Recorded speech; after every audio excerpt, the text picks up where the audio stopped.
అరుణాచల గిరి ప్రదక్షిణ చేయాలనుకునే వారికి తెల్లవారుజామున బ్రహ్మ ముహూర్త సమయం సరైనది.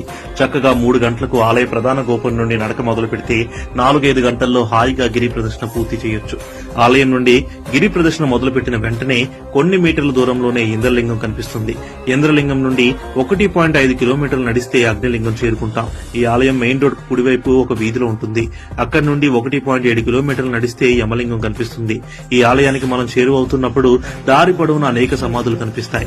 యమలింగం దర్శనం తర్వాత 1.6 కిలోమీటర్లు నడిస్తే నైరుతిలింగం చేరుకుంటాం. అక్కడి నుండి 1.3 కిలోమీటర్లు నడిస్తే సూర్యలింగం కనిపిస్తుంది. సూర్యలింగం అష్టలింగాల్లో ఒకటి కాదు.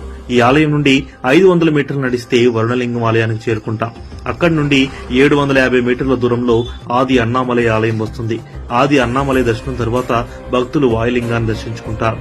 వాయులింగం తర్వాత వచ్చి చంద్రలింగం నుండి 1 కిలోమీటర్ దూరంలో కుబేరలింగం ఉంటుంది. ఈ ఆలయం నుండి ఈశాన్య లింగానికి వెళ్లే మార్గంలో మోక్ష మార్గం కనిపిస్తుంది.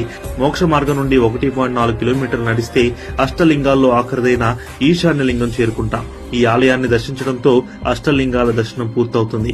అక్కడి నుండి 1 కిలోమీటర్ నడిస్తే అరుణాచలేశ్వర ఆలయం చేరుకుంటాం. ఇక్కడితో గిరి ప్రదక్షిణ పూర్తవుతుంది. అదృష్టం ఉన్న వారికి దారిలో అవధూత టోపీ అమ్మతో కలిసి నడిచే అవకాశం కూడా దొరుకుతుంది.